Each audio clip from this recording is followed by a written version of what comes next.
Comment doit vivre le musulman dans cette période de fitan où nous constatons beaucoup de divisions et de marginalisations? Celui qui veut rester sur le droit chemin, qu'est-ce qu'il a comme devoir à faire?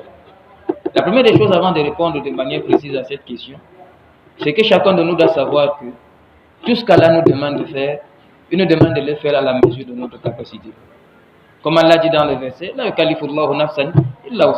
tout ce qu'on a comme devoir, c'est amené à la mesure de notre capacité. De manière générale, Allah nous enseigne qu'aussi longtemps qu'on est patient, on sera, n'est-ce pas, c'est-à-dire victorieux. Et la patience est à 3 dimensions.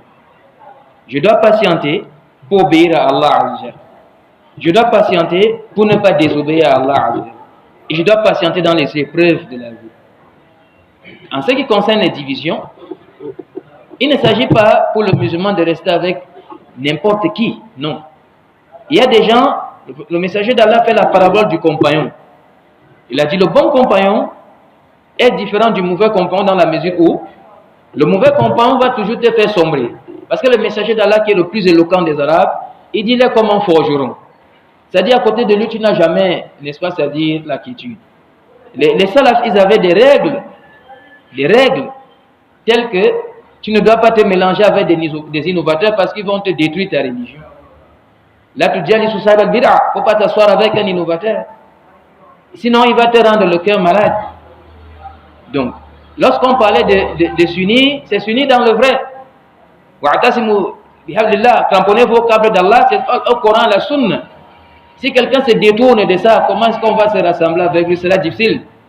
Mais va rester l'effort à fournir. C'est de chercher à ramener tout le monde dans le droit chemin à la mesure de la capacité. Mais si on estime que ça va nous exposer, Allah fait miséricorde à quelqu'un qui connaît ce qu'il est capable de faire.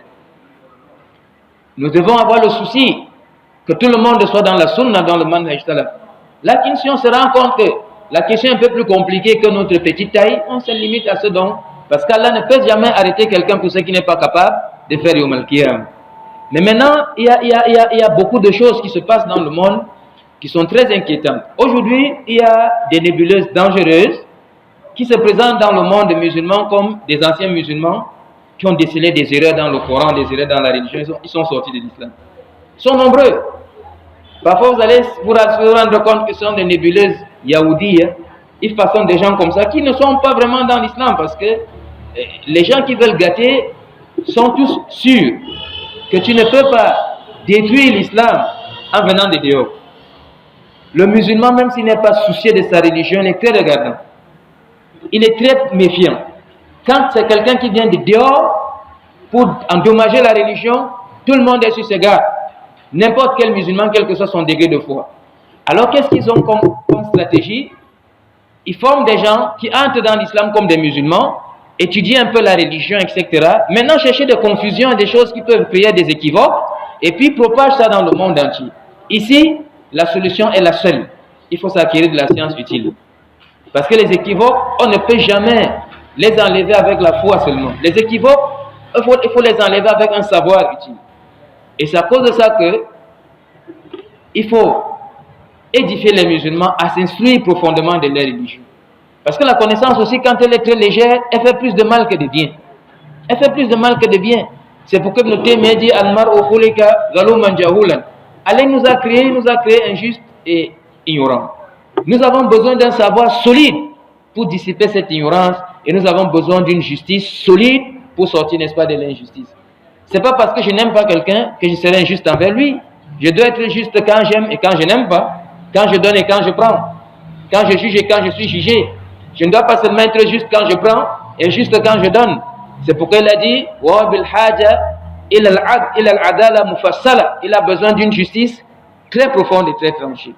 Donc, la quête de la connaissance, l'invocation d'Allah Azza et le fait de rester toujours avec des bons croyants, entre autres, ça entre, n'est-ce pas, c'est-à-dire dans les moyens qui nous permettront, avec l'aide d'Allah, de nous cramponner sur le droit chemin. Wallahu a'lam.